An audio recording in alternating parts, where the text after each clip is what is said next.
What's going on, everybody? Welcome to another episode of the Heavy Metallurgy Album Club. I'm one of your co-hosts. I'm Marty. Good to see you. We'll start with Kellen down here. Kellen, how are you? Welcome. I'm doing all right. Yeah, excited to talk about some Orden Ogan this evening. Hell yeah. But yeah, doing well. I guess we'll jump into what I've been spinning this past week. So, man, this has been something that's been brewing now for a little bit. You know, I talked a lot last year about the Sacred Outcry release.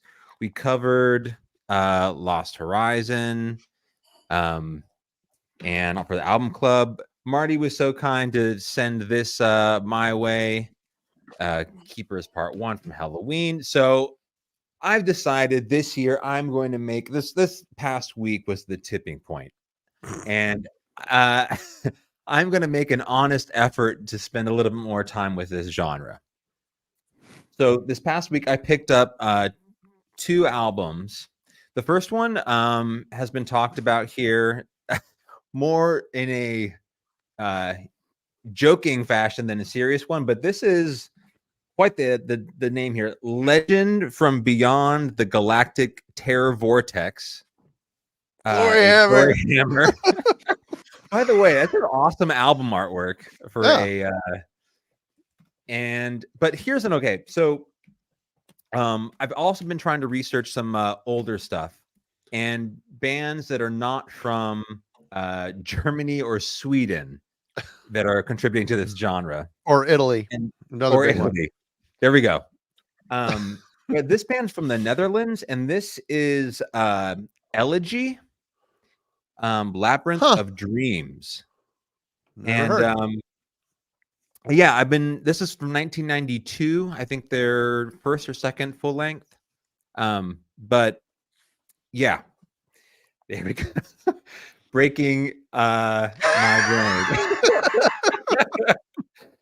You know, there'll be like a concerted effort. I'll probably organize an actual video talking about this genre and kind of my introduction, but yeah, so trying to get kind of schooled up on a lot of the older releases that anyway, I've been spinning this past week and have enjoyed it a lot.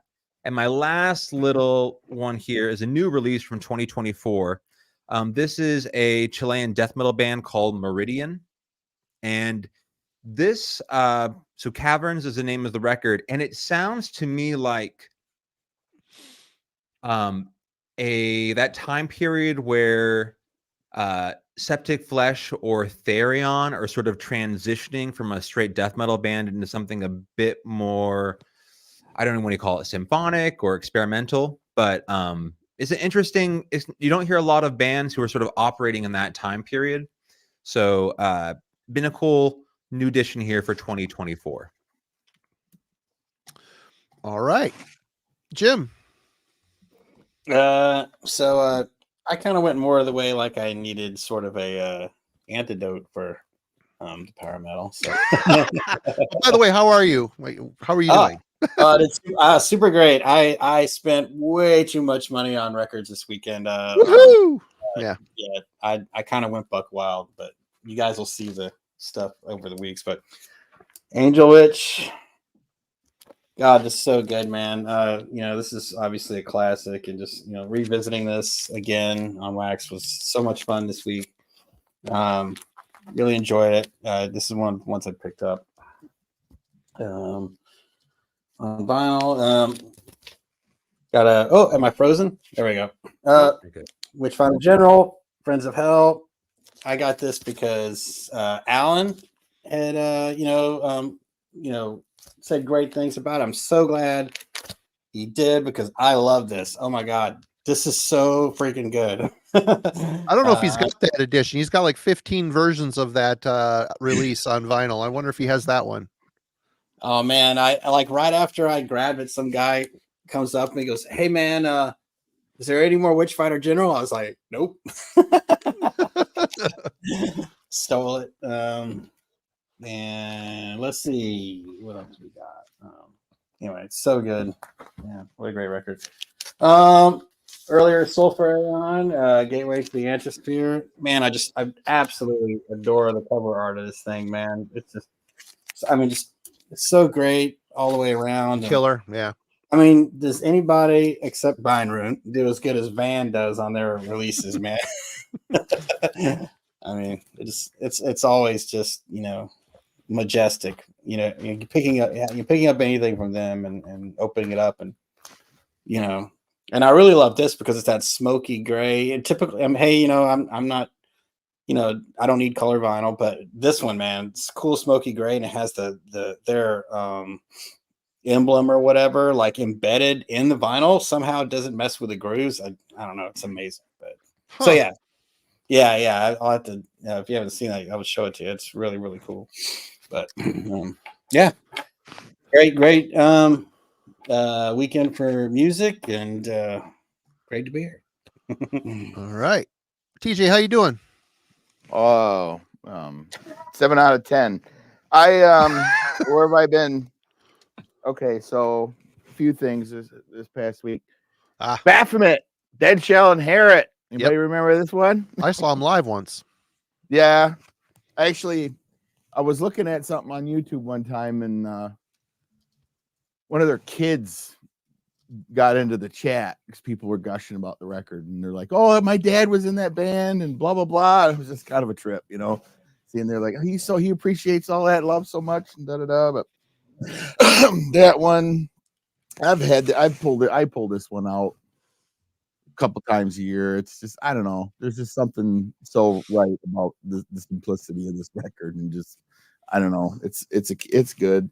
And then John From, A Stirring in the News. I don't know if any of you all are familiar with this. I think there's like one dude from Dillinger Escape Plan in this. It's like psychedelic death metal. I don't know. It's a trip if you haven't heard it. It's pretty interesting. And then I went on a Paul Bearer bender. So Heartless and Forgotten Ways and what have you. And then Both great records, man. I love those guys. I still don't have their first and second ones, but Sorrow and Extinction. Yeah, and then Numenorian. This is their second one. I think I might have shown this in the past. I've also listened in the Home. I won't show that record cover because we'll get demonetized and the episode will get pulled off YouTube. But it's a great record. It's called Home. But yeah, that's kind of the extent of it. And also too, if anybody had noticed, I was looking at the comments section from last week's episode, and I noticed there was someone in there that had some really strong opinions and ideas about how we are and what we do. And and I for one, I like to read the comments and see what people have to say. And well, after reading his comments, and Marty and him had a very very pleasant back and forth, and I I was reading it, and I for one, I appreciate being educated. I've been a metal fan for a long time, and this person had some ideas about how we go about things here and what we do here, and I consider myself more educated.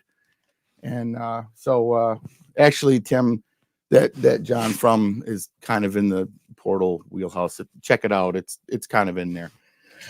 Anyway, so there's 7 things that I learned this week about what we do here at the Heavy Metallurgy Album Club, according to this gentleman in the comments. Number 1, we are to be pitied here because we just don't understand Heir Apparent and these other records apparently well enough, as well as this guy does anyway. And so number 1, we are to be pitied. And then number 2, we just don't understand this stuff enough and to appreciate it. And then number 3, our club is imaginary. Apparently we belong to an imaginary club. And so, that I wasn't aware of that. I mean, I thought this was a real club, but and I was glad to be told, to be informed. And I'll stop at number 4 for now. But so our personal tastes are irrelevant when we review these albums, that we should actually be relying on the opinions of other people who like this record or whatever record it is. And we should be researching these things beforehand and reading all the positive reviews and finding out whether or not these albums are classic or whatever it may be. And then we should then come back with this record and agree with that, at least based on what his opinion was. So our opinions in general are invalid unless we are, following along and agreeing with that. And also too, I also found out that if I can't rattle off 30 names of obscure metal bands, then I have no idea what I'm talking about. So if I'm not familiar with, insert obscure metal band from the last 35 years, and whatever. So anyway, there's a little bit more, but you get the idea. So I just wanted to say I consider myself educated now, and I appreciate that. And I know from going forward that I will no longer rely on my personal taste or choice to have an opinion about anything, and I'll just go along with whatever Revolver magazine said or whoever, So going forward, guys, here we go. Let's do it. So he's gonna like Orden Ogan. That's cool. Orden Ogan, yeah. Woo! No. Did you want to do your little contest thing, or are you gonna wait? We can wait till the end. I'm giving everybody a second chance to chime in. It seems like participation was a little low over the week, and look, man, if you don't want our crap, then just say so. Then I won't give it away. Okay, it's fine. I can take it. But otherwise, here it is. Here it is again. Which way is up? Wrong one. We're starting with this one. Whoops. Whoops. There it is. You did it. My brain is just swimming with new wisdom and ideas about who I am as a metal fan, and so now I'm having a hard time, keeping the right end up. So there it is. All right. Anyway, sorry about taking up all that time, but I just felt it was important to share that little piece of, and let us go. Giving us all the angles. That's right. So I guess it's up to me here. Hi, I'm doing good.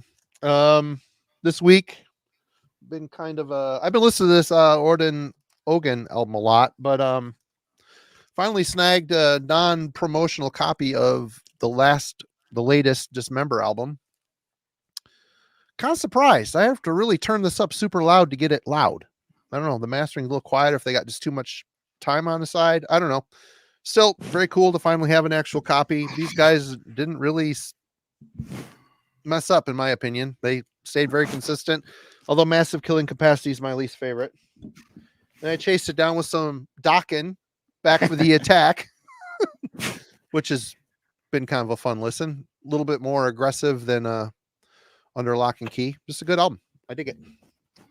And I also, after having Albert on, I spun this a couple times too. Draconian Times by Paradise Lost. They're kind of goth rock metal, James Hetfield.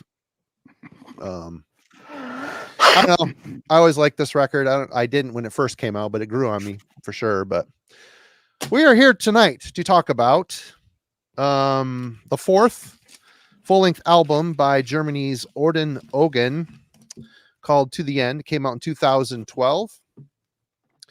A little bit about the band. Orden Ogan is a German power metal band with folk elements. The band was formed in 1996 by Sebastian Grutling. Sorry, that's probably wrong. And Sebastian Levermann. They currently have 3 demos, 7 studio albums, and are signed with AFM Records.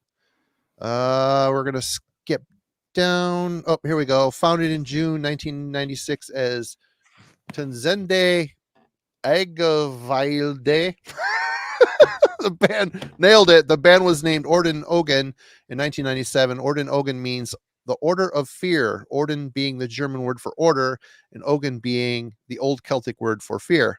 They released 3 demo tapes, blah, blah, blah. Okay, we're going to scroll down to Following a lineup change in 2011, Orden Ogan returned in 2012 with their third studio album, To the End, which peaked number 41 on the German charts. The album's first single, The Things We Believe In, has reached over 5.8 million YouTube views as of 2021. Wow. That's a lot. So let's start this shindig off, Jim. What were your first impression of To the End? Oh no.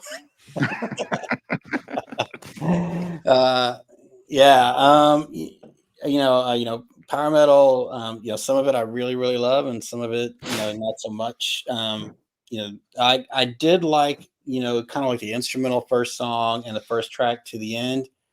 But then the song you just mentioned, The Things We Believed In, had this weird, super down-tuned riff, and that's just something I'm not used to hearing in power metal, and it was kind of off-putting. But I will say that with subsequent listens, I started getting into it a lot more. Definitely have an appreciation for the lead work. These guys are great guitar players, great musicians. Singer's got a great voice. He's kind of, his pitch never wavers. He's definitely got the right kind of voice for this. He can hold his own vocally. Still overall, there's some, for me, weird, musical choices here. There's even a little bit of groove metal going on, and just a lot of things I don't usually hear in power metal. So depending on your point of view, you could say, hey, that's great. They're trying something new, or, you could say like, WTF, we'll get into it a little bit later about where I fall on that. But yeah, at first, I had trouble connecting with it, but, over the week, I started like picking out some things that I really did care for. So. Right on. Kellen.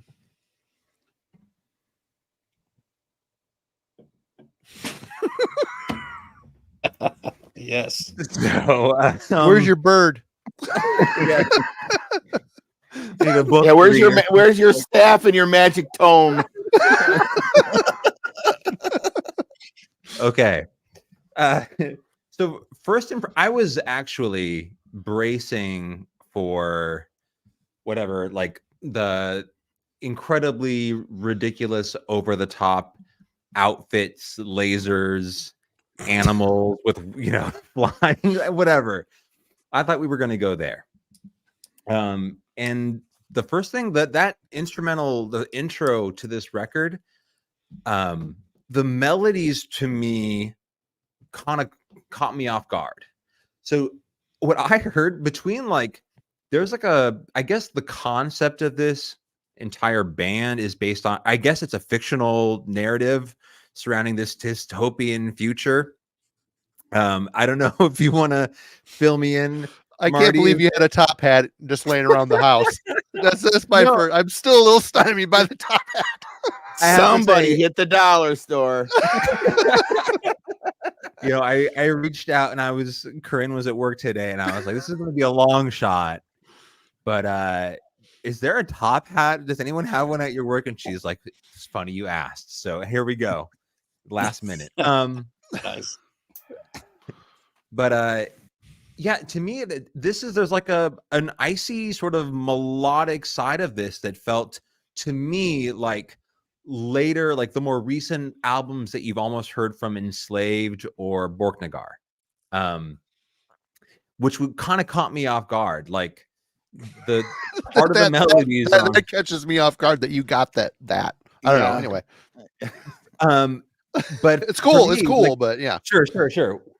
So that was so initially surprising, and then I get into it and like, okay, we get the big sort of choruses, but I was missing what I assumed I was going to get with a more traditional power metal listen, which I, coming from my, limited experience with, Halloween and Lost Horizon, etc. This album didn't necessarily go there immediately. And then I'm going to go back to what Jim said, the down tuning, and it's in your question, so we're going to jump into it here in a second, Marty. but the heavier aspects to this record kind of had me confused. I did not know what to do with it. So part of that is, becoming familiar with, I guess, power metal in more recent years. So I'm completely gonna open if this is, because I researched the band and these are well reviewed and respected albums.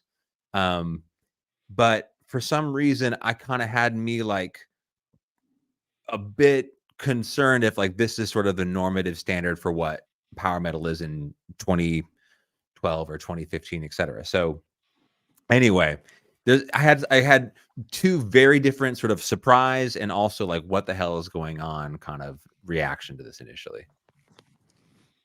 All right, TJ. Yeah, it was heavier than I expected it to be in a lot of ways, but at the same time, there was no real surprises on this for me.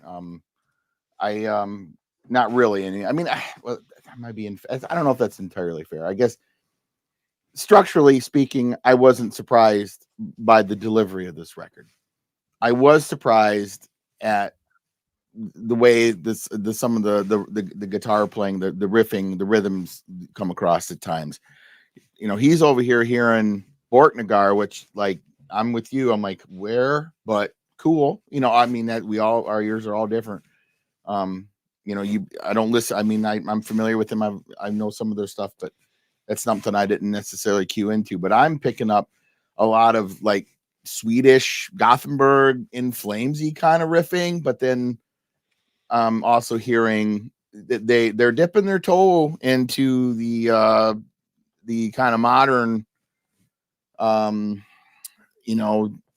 gent pool in spots where they get into the 7 or 8 string guitar and they're just kind of syncopating and chugging along. Again, not something you would normally expect. I'm like with Kellen, he's like 2024 is his year to dive in. 2024 is my year to dive out. I'm looking forward to pushing more and more of this out of my periphery and just being done with it. But I know with Marty, my good bro, he's going to be smashing it in my face, so I have no choice to listen. And I know he's hoping. He's over there. I was thinking that I might have had a little. I know you were hoping. You were hoping. You were hoping. And it's like, but yeah, I was. It's, we've talked about this before with me. It's like there's just never a point where I want this kind of music, like where I just like want to hear that, the fist pumping anthems and the just in, and just the kind of cookie cutter nature of the way these songs are structured and stuff. And I have some stuff that's like this, but never to this degree, and I just, it's just not my thing, but I can definitely, I got nothing really negative to say about this record. How could I, if anybody listened to it?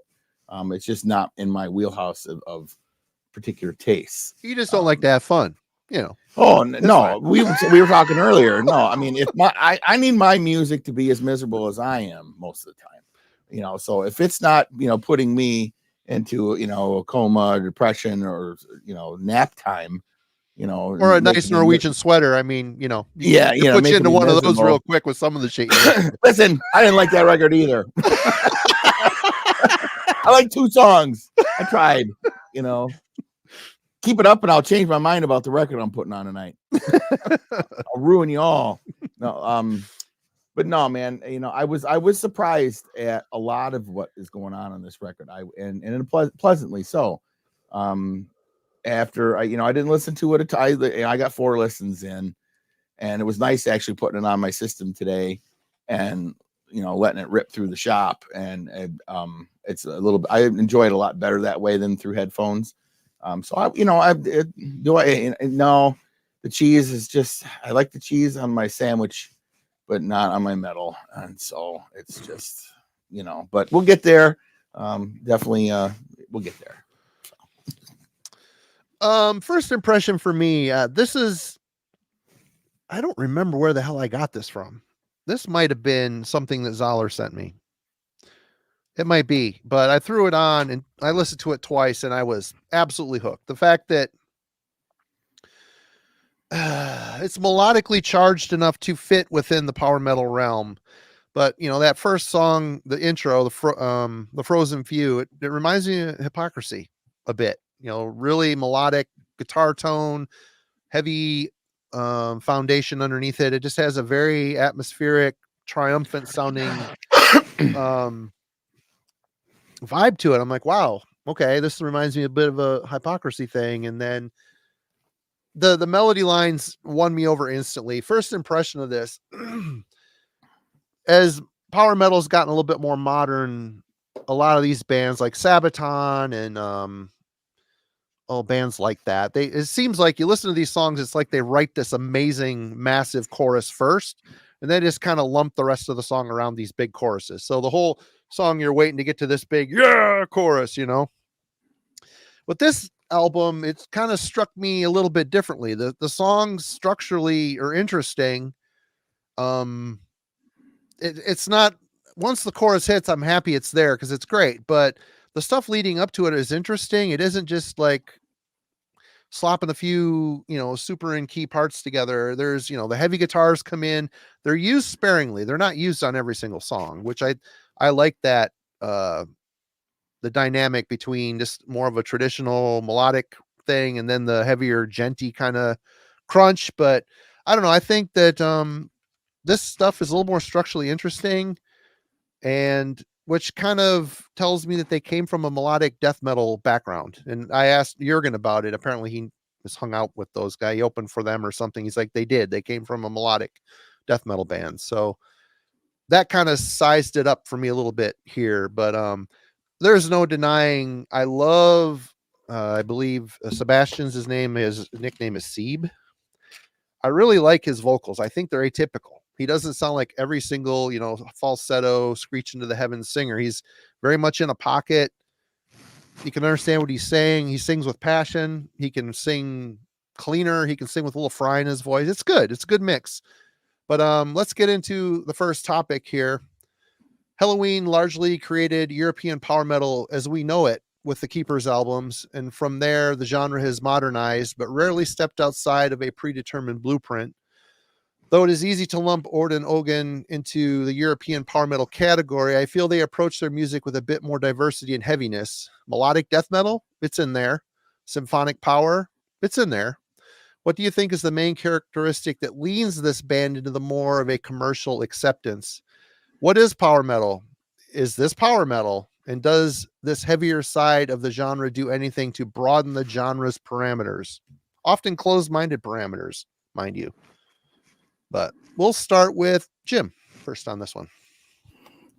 Well, this is going to come from the perspective of someone who doesn't listen to a lot of power metal or own a lot of it.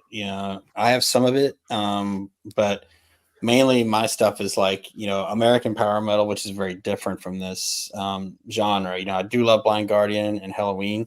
But, it's kind of like, outside of the gods, I don't listen to much of this stuff.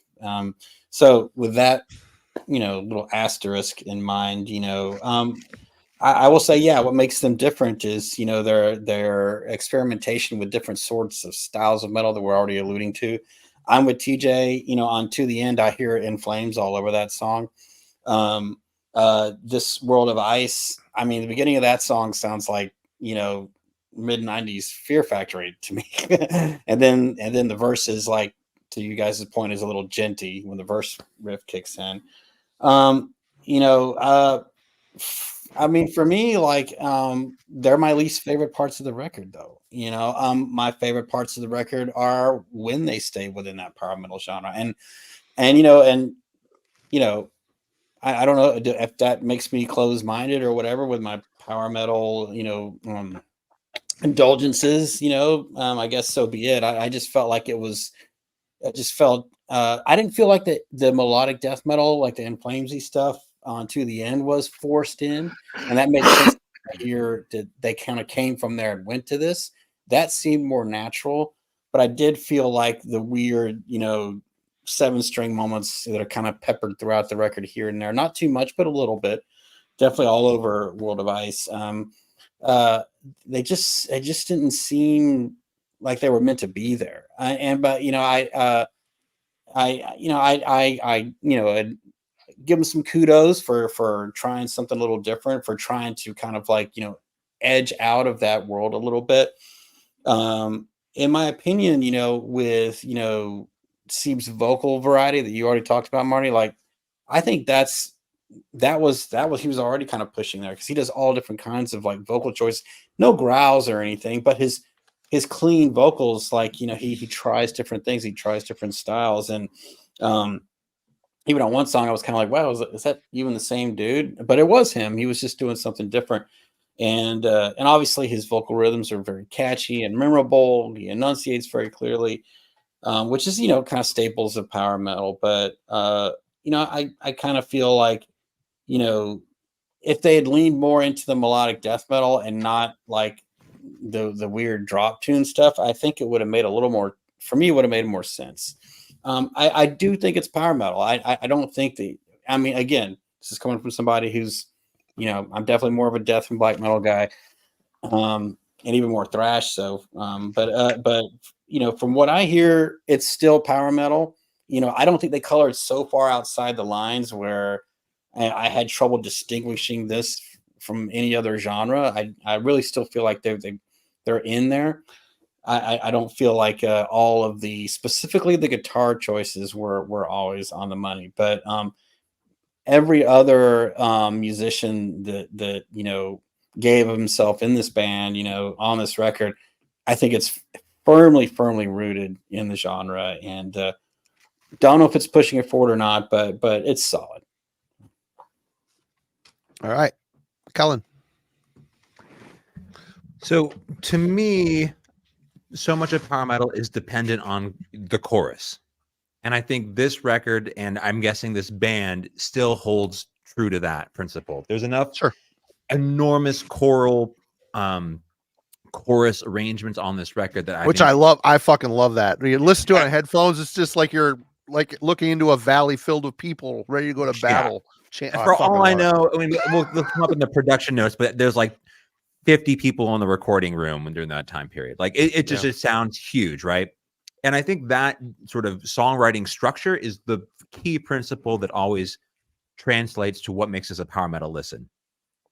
But in terms of the song structure, I guess historically I've always assumed it to be kind of this, you want to call it somewhere between an inheritance from thrash and speed metal in terms of like a palm muted riffing, but one that has a consistent sort of driving double bass and song structures that are rather memorable, which to the point I think most metal fans, I see that as a detraction, meaning it almost resembles too much sort of pop elements that takes away from a little bit of like what makes a metal listen interesting, especially if you come from thrash metal, for example.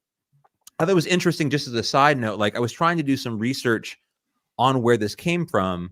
In your 1987 episode you did recently, Jürgen showed off that first Paradox record, and that's an interesting band. So that first one comes in 87, I believe, and same year as Keepers One. And that's a band that's kind of a power thrash speed blend on their first record. It's a bit heavier. Well, the first one's a lot more Metallica. There's a lot of Metallica on that first one. Yeah. But I think they've also sort of walked that line between being a German power metal band and also a much heavier in sound, right?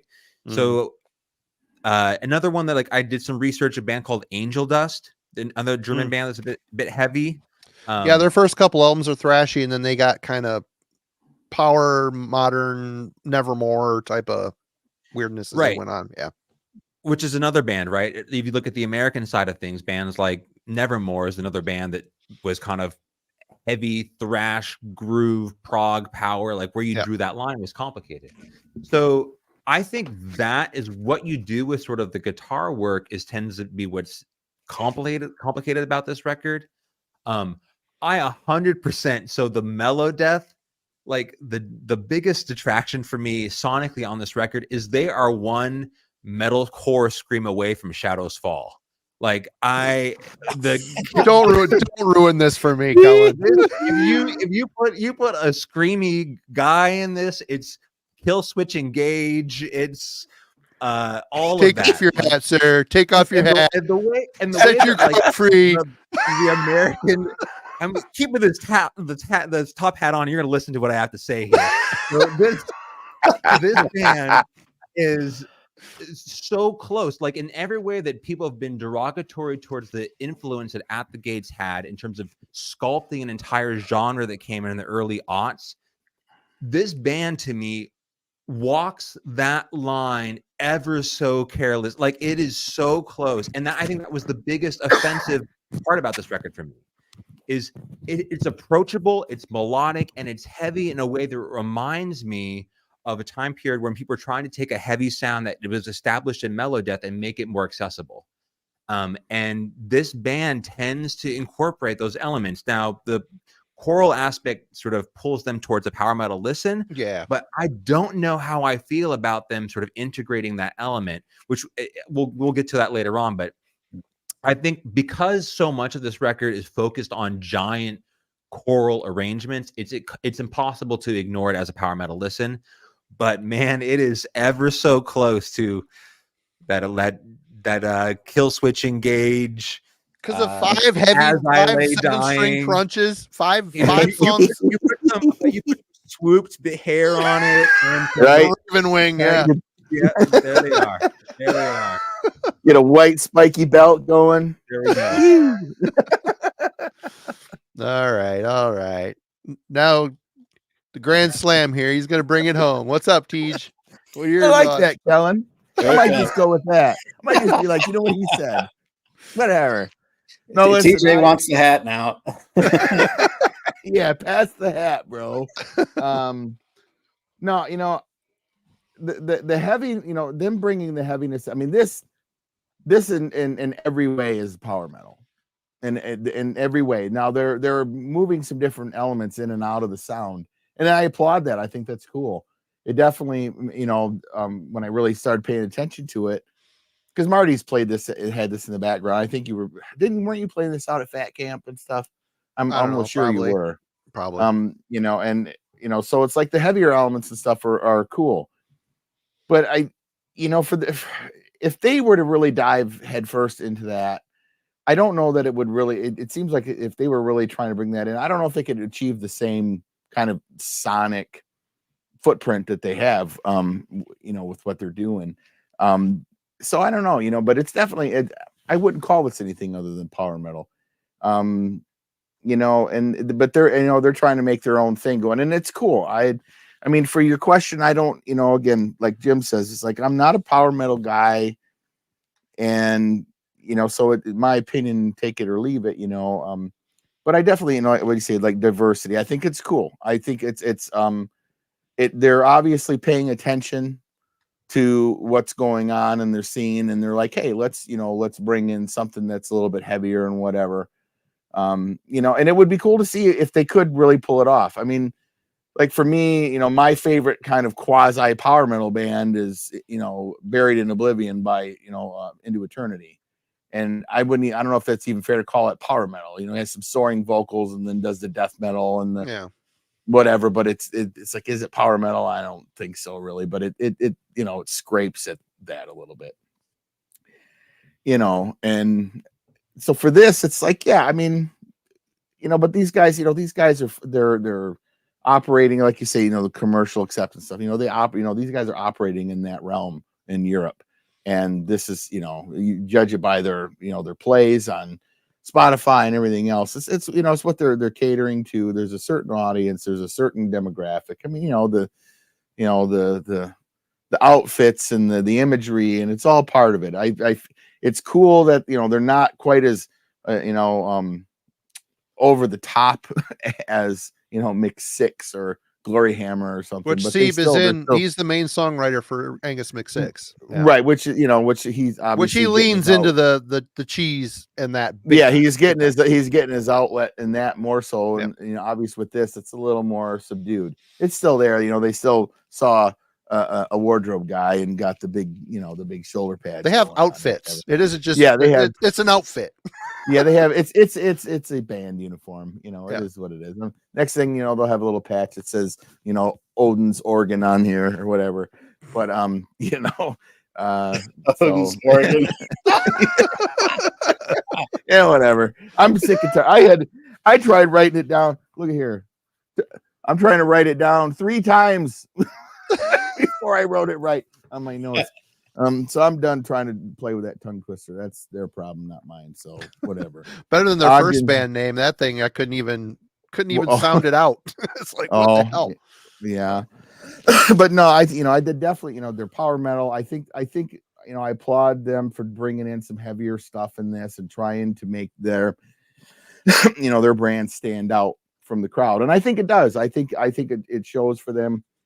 They're still obviously operating in a very commercial realm, musically. I mean, you cannot deny the commercial aspect of this music, this style of metal. I mean, it just is. Yeah. And it is what it is. If you're into it, that's cool, and that's not a slam against anybody.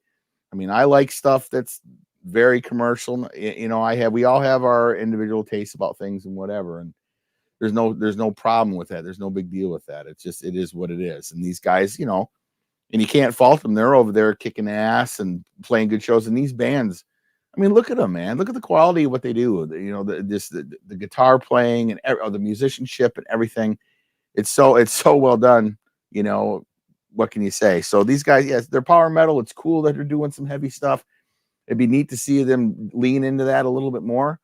Make it a little bit more powerful yet, and maybe still try to bring some of that other stuff in. I think I think they could do it, and make it a little bit, bring it into a place where I would be like, what, I would buy this, I would listen to this, but no, don't push, no. no. He's gonna suddenly produce a hat too. He's like, look, all of a sudden, I love it. Yeah. But yeah, there we go. All right. Well, I've gone back and forth on this kind of topic a bit because there's times I'm listening to this, I'm like, yeah, it wants to be power metal, but they're clinging to a heaviness that, cause let's face it, the Keepers albums, they kind of set the parameters, and Europe took off running with it, and it's true. And there's some bands here and there that play with that formula a bit, but a lot of them don't. And so I hear something like this, and then the more I listen to it, the melodies, the melody lines in particular, the big choruses with all the choral accompaniment, it's just so 1000% power metal. And there's this one thing that a lot of modern power metal does. You got the chorus, and at the end they do the chorus again, but they raise it up a key. It's like the big finish that happens numerous times on here. Every time I'm like, yes, it's like, it's such a trope, man. And I see it coming every time, and they all do it, but it works so good. It's such a great songwriting twist. It's like, so yeah, I think these guys are indeed power metal, but when you stack them up against, bands like Twilight Force or, Glory Hammer to a certain extent, or, Halloween or Blind Guardian, I think these guys have a little bit more underground metal in their background. I'm listening to some of the riffs underneath the verse lines. It's like really complex, kind of note-based riffing, aggressive, fast, kind of thrashy, but it never strays away from a melody line. They're very melodic runs they're doing. It isn't just power chords and a pretty vocal harmony over the top. I think there's a lot of depth to this stuff. I think Seeb's a really good songwriter. He knows the formula. He brings in where he came from into it, and it comes out. I only have a handful of their records. I've got 4, as a matter of fact. This is my favorite of the bunch, but he's very consistent through all of them. He just has they've determined a sound. Is it the exact formula that's European power metal? It's not. It's got a little bit more weight to it, and I'm fine with that. I still think this can be power metal now after pondering upon it for a while. But let's discuss the musicality and composition of To the End. Kellen, we'll start with you. So yeah, I guess I'll just quickly expand on my comments. For me, with the sort of enslaved side of things here, it's like their intros, these little quiet melodic intros. If that had turned into something that's on that like proggy melodic black metal stuff that sounds very modern, that's where I'm going. Once the actual song hits, it's gone. But there's something for me that just elicits a kind of like outdoor nature cold thing. So that was something that I did not see coming. I know, no, that's just a me thing, but for me, there's like brief moments on this record where if you told me it was going to be like a folk metal record, I would also believed you. The composition here, I mean, the one moment that the big single, the things we believe in, that chorus Rules. is just huge. I had the moment. We talked about this when Jim brought up the Lizzie Borden visual lies.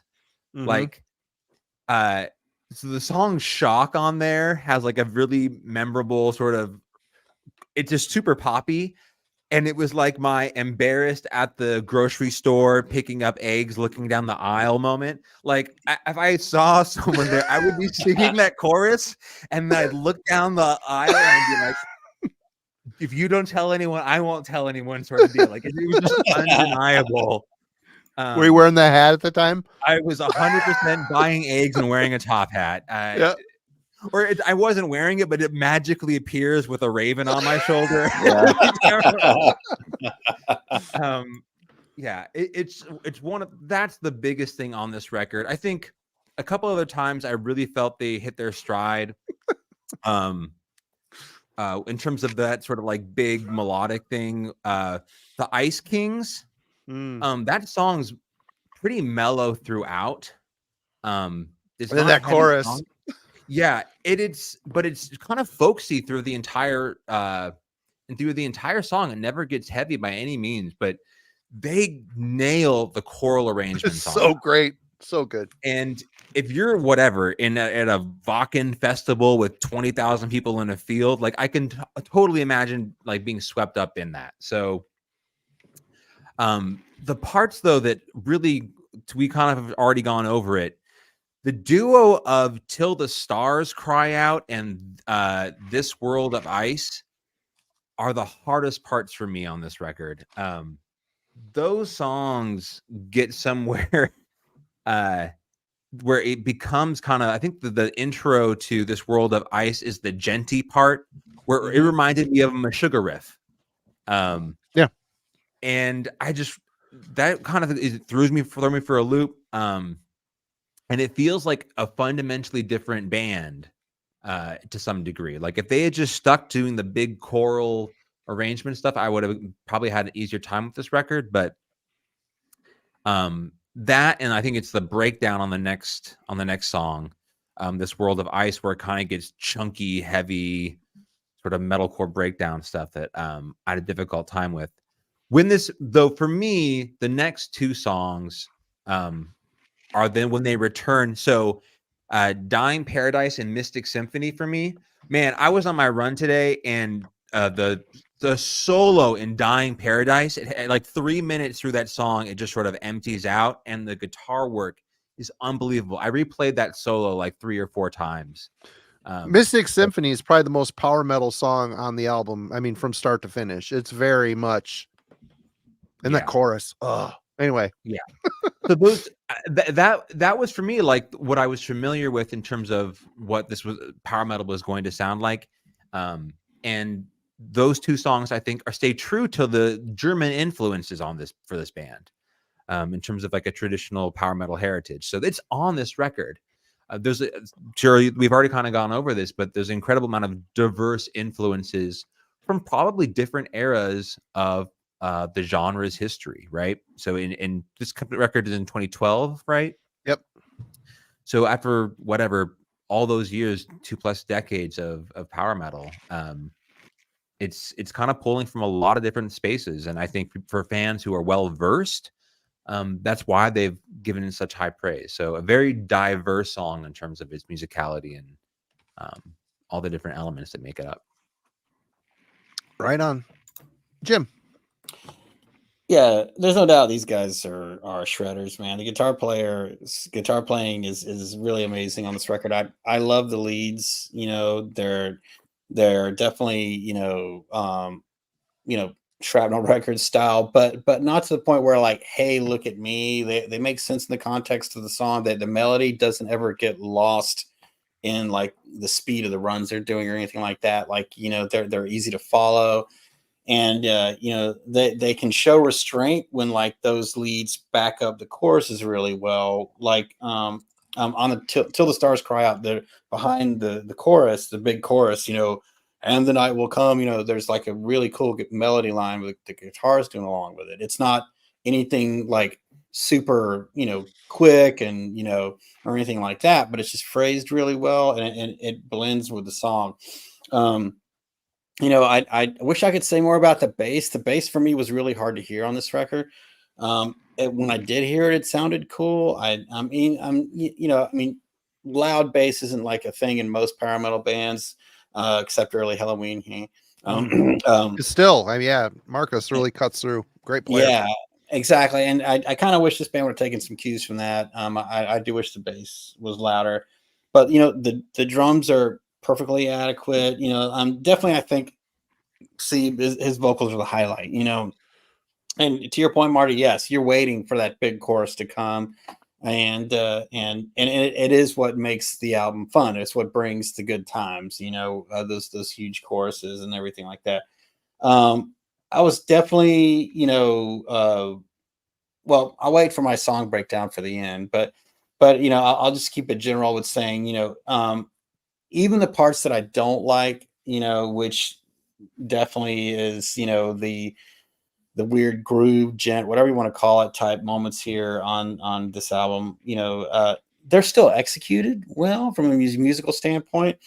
But I do think from the compositional standpoint that they feel like shoehorned in. You know what I mean? Like, hey, let's just try this, and you know, and maybe see if we can get some to Kellen's point, some Shadows Fall fans to listen to. But you know, I don't know what the idea, what the thought was behind those moments. But you know, that is really like the only time it feels weak to me compositionally, except for Take This Light, dude. That last song, wow, I could barely make it through it. It's rough. And the end the album with that turd, it's awful. It so is bad. an awful song. It is nothing but lame. I mean, we all know that Velveeta is power metal. Power metal is Velveeta. I'm okay with that. But that song, dude, it's just garbage, dude. You know, it Take wouldn't me be to the land where the dolphins swim. Yeah, Yes, I know. Yes. Run. No. I don't want to go there. I'm off the bus. Yeah. I don't want to go there. Butterflies, dolphin swimming. No, fuck you. You have a great record. You shit on it with that. You close out the record. Oh. I know, man. I mean, see Shadows Fall do that, huh, Kellen? I think that line was even weaker than something Air Supply would use. I mean, that was yes. So as much as we have talked about dolphins not being metal on this show, when I heard that line, I was like, you've got to be kidding me. Yeah. You could not make this up, right? No, it's bad. And they end the album with it after crushing for a whole album, great songs, and then no. Yeah. So I guess we're all agreed about that. Yeah, I was not going to let this album club go without talking about the lyrics of that song. So I'm glad someone brought it up. All right, I'm done. All right, Tej. Yeah, so everybody in this band just kills. I mean, these get, you know, the guitar playing the vocal, and I'm with you, Marty. I like this guy's voice. He's got a cool register. Atypical. You know. I don't know if I'd go that far, but I would. I mean, I guess for power metal, yeah. You know, he sings in a different tenor, you know, than you would really expect. He's not trying to, you know, screech his brains out and reach for these, you know, 5 octaves or whatever. He keeps it in a real decent place, and it's good. You know, and I'm with Tim, you know, in the comments, you know, the solos on here are really tasty. They're really well done. You know, everything is perfect. the drumming, all that stuff, and the songwriting. I don't think there's anything, there's nothing out of place with the way they structure the songs in this. And this is kind of one of my biggest problems with power metal is it's so predictable. It's so cookie cutter. It's so built in the lab and put in a blister pack and hung on the shelf. And that's what I just can't stand about it in general.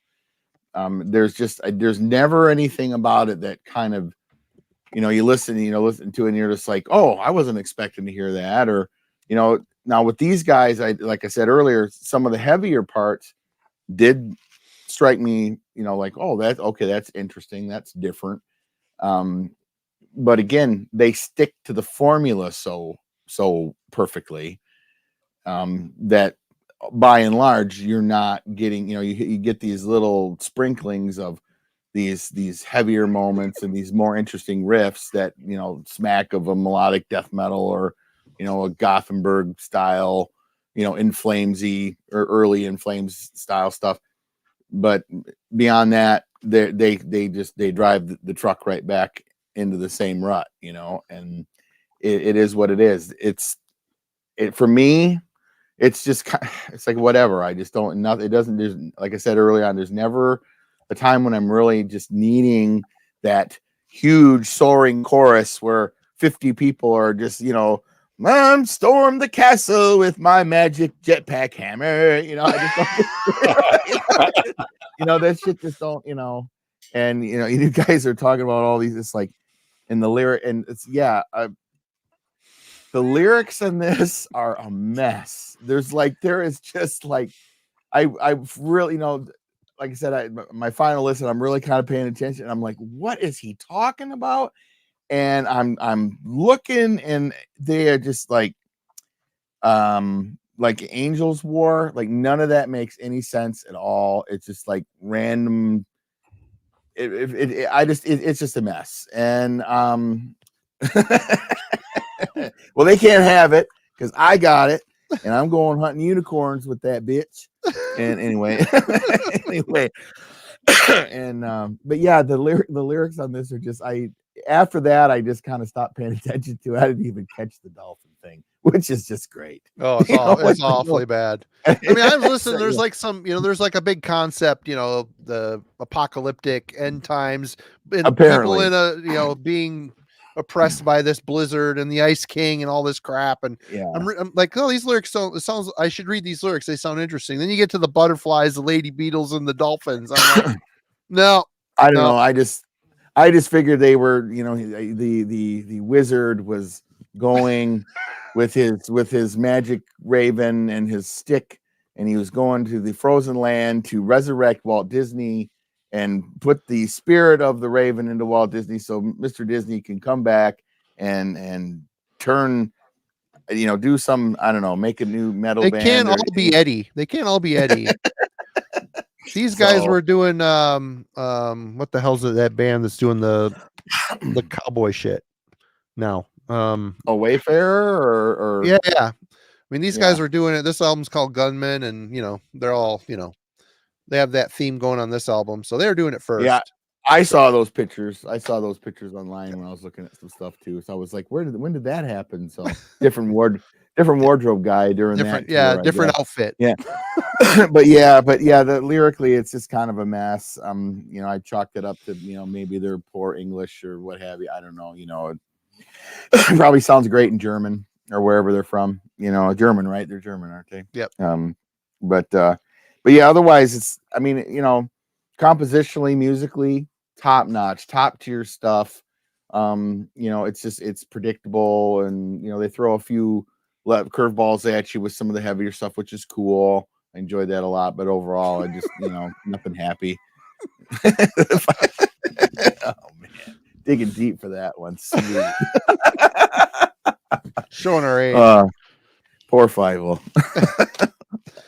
All right, well, yeah, I'm with TJ on this. Again, when I say at the beginning of this, typically the style you want, Sabaton, I do like Sabaton, but I think the best part of their songs are the choruses. And on this album, yeah, I love the choruses. When they get there, I'm super happy because he piles on the choir, you know, all the people singing into the canyon type of thing. But I think the songs are interesting.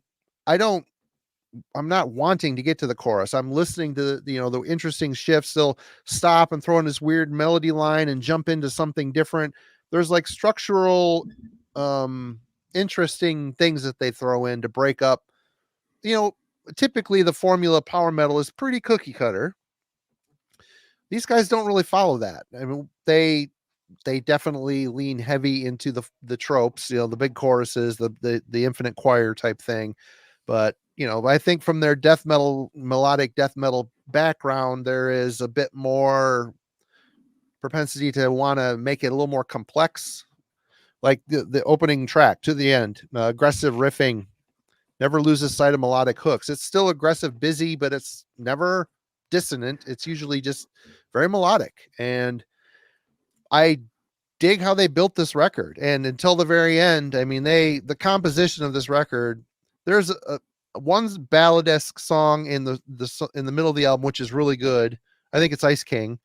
And there's another song that kind of wants to be a ballad, but it gets heavier. But then they ended on Take This Light. Oh, Jesus. It's so...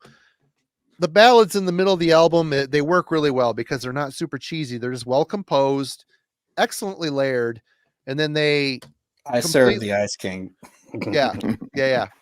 But you get to the end and the ballad is even worse. It's even more frail sounding, and maybe it's to play into the concept. I don't know, but it's bad. And put the lyrics on top of it about butterflies and the land where the dolphins swim.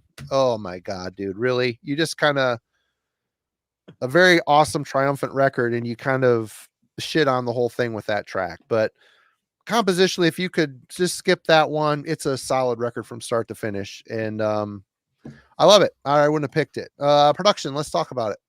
Kellen.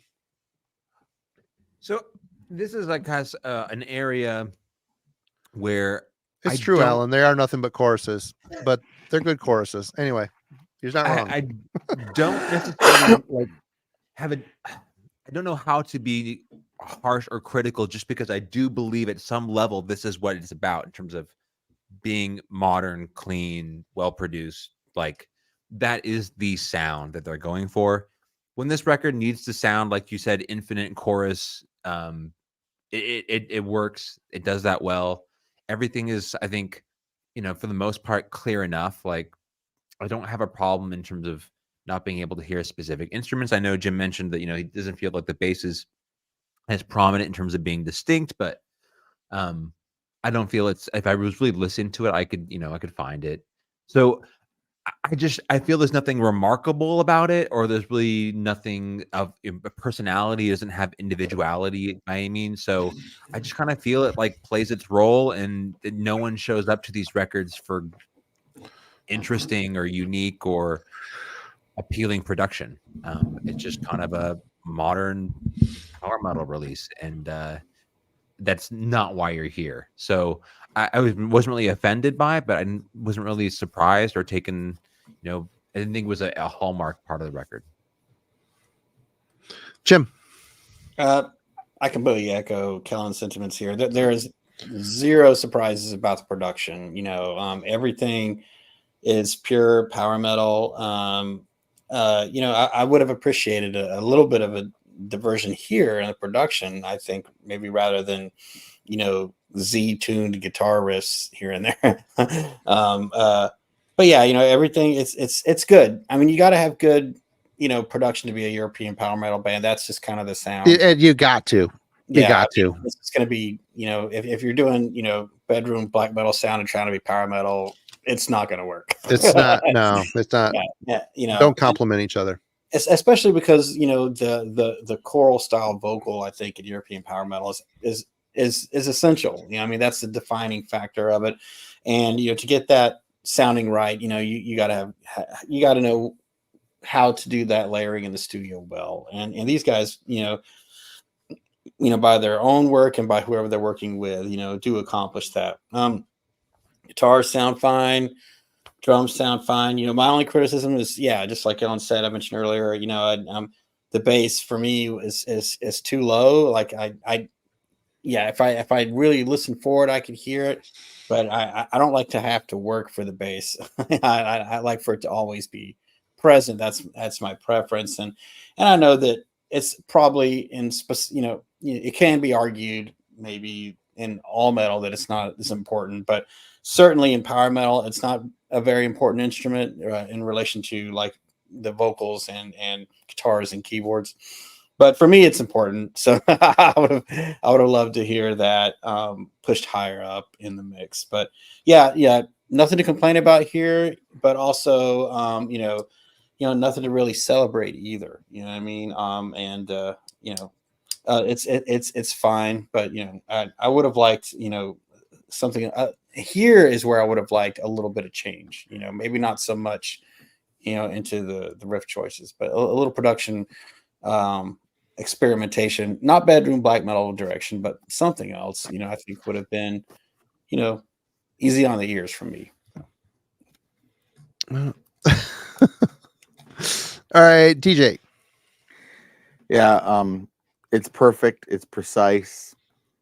Even with the bass, it's like the bass, I think a different bass tone might have benefited, because I was picking up bass, but I think it maybe is something that was a little sharper, would have kind of shined a little bit more in this mix. But as far as the bass guitar goes, but everything else, there's no criticism I can really levy against anything that's going on here. And it's like you say, it's European power metal. It has to be this, these bands, and especially the bands that are achieving any success whatsoever. It's like you do anything else to the production on this, to the mix on this, and it'll become something else completely. Or get passed right over. You can't deliver the sonics of this style of music without this production. And realistically, I mean, it's again, you're back to the cookie cutter set. It all just kind of all blends into the same. It's perfect. It's precise. Everything's living in the mix where it should. Sounds great. No surprises. It just is. It is. It's what it is. Yeah, this sounds the way it's supposed to, and what really sold it for me is putting on headphones and listening to this kind of loudly. First of all, the production is clear, but it's heavy, and it never loses sight of it doesn't sound overly digital. It just sounds naturally heavy, which is cool. Going back to the composition and the songwriting, it does not sound like an album that was jammed out in a rehearsal space, if that makes sense. Listening to it on headphones, there's infinite layers. There is a lot of shit going on in some. It isn't just the choruses, all the layers of the choral layering. There's riffs, there's little things that are like way down at the bottom of the mix that you probably wouldn't have noticed unless you had the headphones on, but the production's clear enough where you could hear it precisely when you're listening to it on headphones. When you're in my shop cranking it loud, it just all kind of blends together perfectly and just it's like the layers provide the heaviness.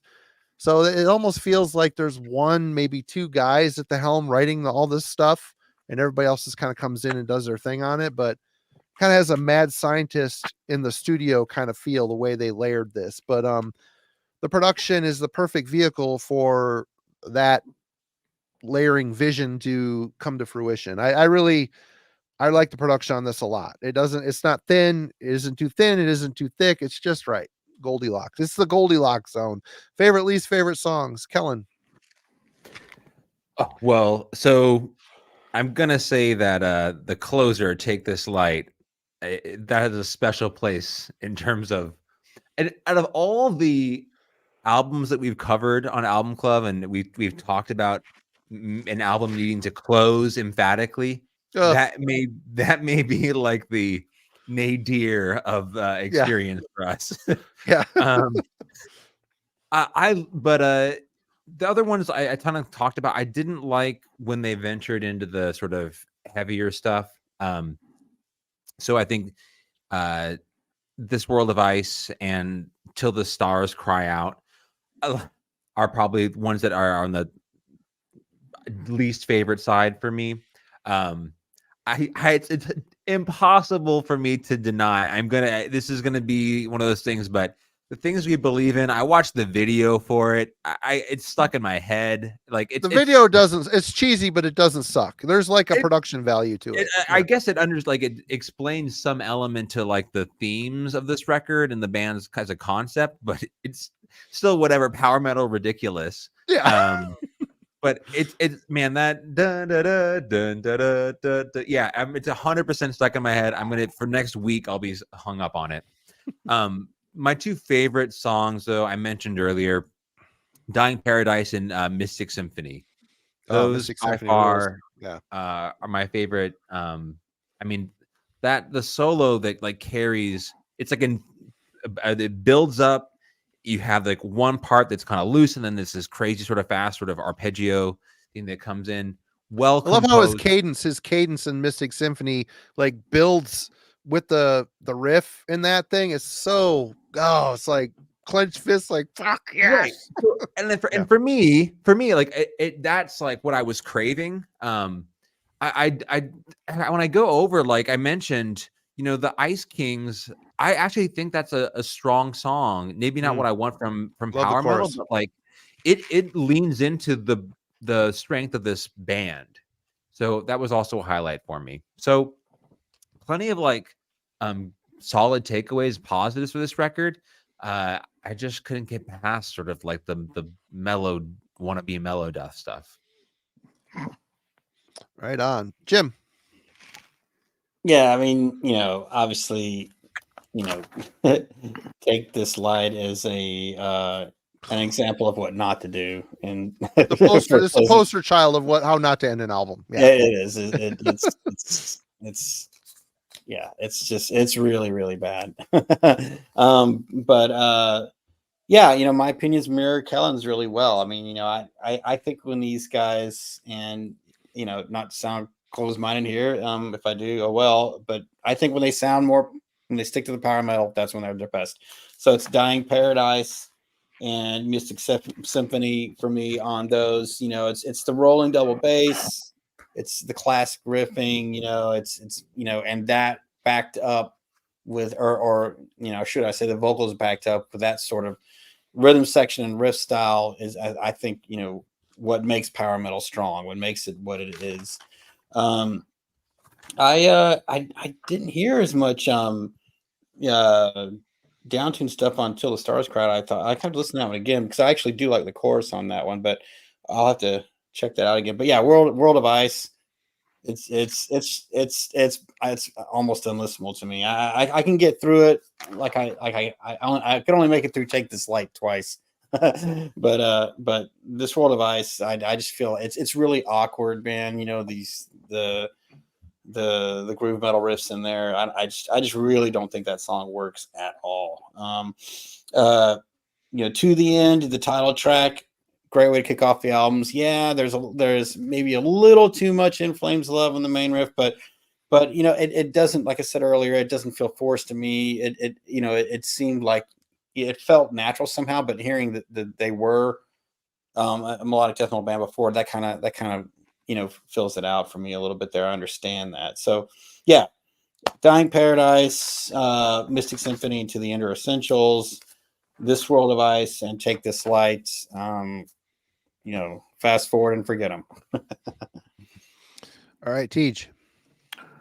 I thought the intro was cool. I like that. Land of the Dead, Dying Paradise is cool. It's kind of got a real old school metal feel to it, which I thought was kind of interesting. It's a cool track. Least favorites, Ice King, Till the Stars Cry Out. Man, at the end of that song, they're just like storming the Magic Castle at the end of that song. It's just like, what? Yeah. Oh man. It's just like, oh my God.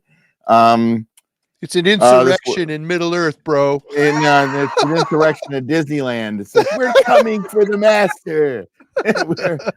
We will bring him from his grave, and we will take over the Epcot. And anyway, Disney created a metal band back in '81 called Hylax, I think it was called. What? And they had it was at the space thing that they had there. No, than they had. didn't. They absolutely did. All right, here we go. Hylax. It's like Let me- Hyrax with X-lax. They come up with Hylax. Yeah. Where is it? Here it is. The Disney Records band Helix that played Tomorrowland's space stage in the summer of 1981 featured a 7-foot-tall Wookiee on bass guitar, a stormtrooper playing a mobile keyboard spaceship, and an acrobatic alien amphibian on the congos. Bullshit. There it is. That could So, be any we- European we- band right now. We know, yes, what I'm saying. We all know where they got their ideas from, don't we? That said, Disney, the Magic Castle, Power Metal. You make the connection. Look it up. Anyway, yeah, but I'm with you guys. Like This World of Ice, Take This Light. Yeah, those songs are just awful. The chug riff and that and stuff. So yeah, they're well put together. I just don't like the songs, picking out. So there it is. All right. Again, Frozen Few. I like. It's a cool intro, kind of a mission statement. It's airy. It hints at very atmospheric to the end. I love the aggressive riffing on that. Probably the most aggressive song on the album. Things We Believe In. Man, what a song. What a song. It's just huge. Folky scale and melody line, very heavy, pump your fist anthem. The chorus is pure gold. Low tuning with melodious singing style is a nice contrast. That's just it. You guys are like metalcore, Shadows Fall. The heaviness of this stuff didn't, until you suggested it, I didn't. You're right. You know what? I didn't even consider it. I didn't even consider that. Yeah, this record is great, and it's a classic. And and I realize now that I've been wrong all this time, and I'm glad that you were here and our other friend to remind me that yeah. But I like the heaviness with the clean style of singing on occasion. They don't go overboard with it. Okay, Land of the Dead is one, and there's another one too. Oh shit. Yeah, till the stars cry out and Land of the Dead. They're unique in the fact that the main part of the verses are the layered chorus vocals. He brought that over to for the verse parts, and the song starts off that way on both of those songs, which I thought was kind of interesting. Anyway, it makes again feel more anthemic. On Land of the Dead, the 255 mark, I love the melodic guitar riff with the stack choir holding like the oh type of stuff over, like a really busy guitar line with the choir holding like a steady melody line. That shit makes me psyched. Ice Kings feels somber like a ballad due to the piano and the synth lines, acoustic guitars as well. Seeb's softer singing style for this track is a good fit. Amazing sing-along chorus. Till the Stars Cry Out, again with the massive wall of voices for the verses, very unique. Again, very aggressive note-based riffs, which happens a lot on this record. It erupts into the 7-string heavy crunches. I really like it. Awesome. World of Ice is a favorite, actually. Heaviest song on the album. Very moving progressions and singing on this. Dying Paradise, great chorus. Love that song. Mystic Symphony, the most power metal song on the album. I love the chorus. And again, his cadence, it just feels urgent the way it builds up to the chorus. Awesome. Oh, and then, Angel's War. I love the vocal melody lines. So much passion in it. And then, of course, Take This Light. Anticlimactic, dolphin swimming horseshit. Those are my notes. So yeah, that leads us to final judgment, final thoughts. Jim. Well, there's some really cool stuff on this, but there's some absolutely unforgivable moments on it, like the Take This Light. Yep. And I'm really stunned that you like World of Ice. Marty, we're gonna have to bond on some mid-period Fear Factory now. I like, hey, Demanufactured, great album. Oh, I do. I actually love that stuff. That's not a joke. Yeah. It was a heavy influence in the band I was in Atlanta. But anyway, but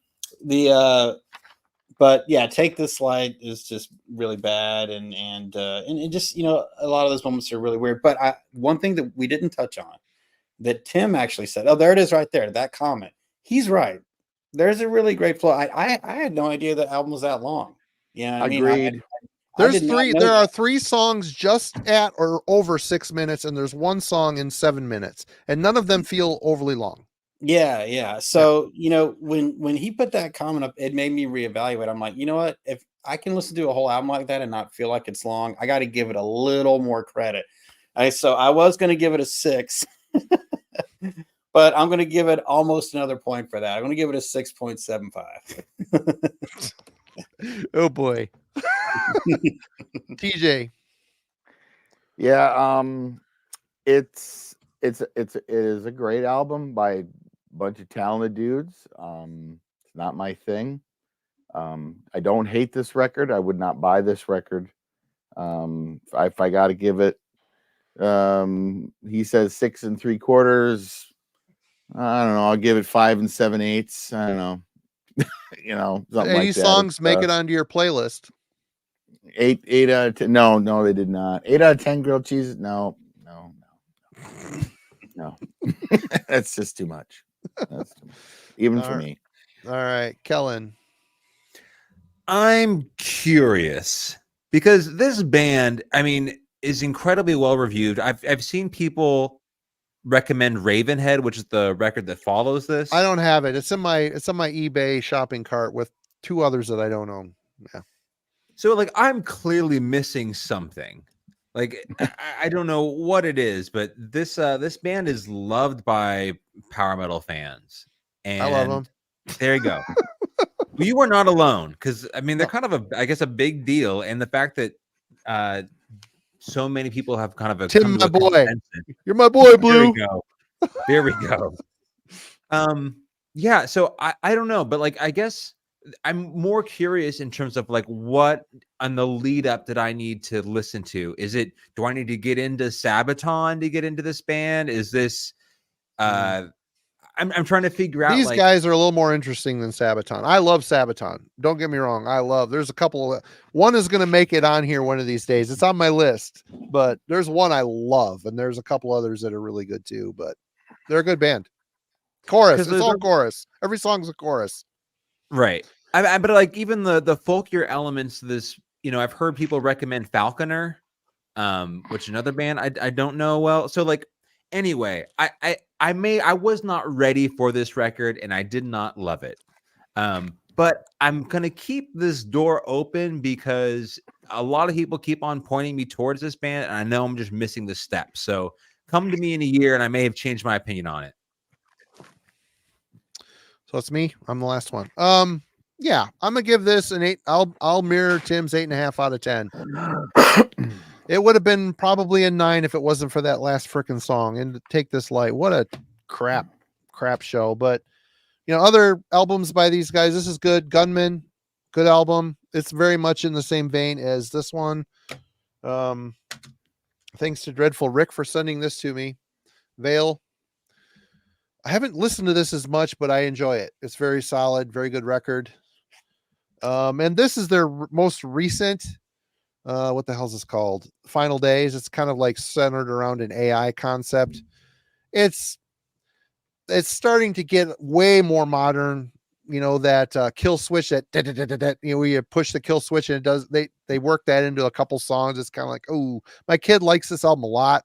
I am kind of on the fence by it, which leads it into Seeb is also in Angus McSix. He's the main songwriter that wrote he's the guy that dresses up like Skeletor. There it is.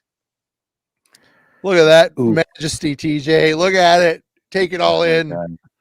Taking me right back to 4th grade, brother.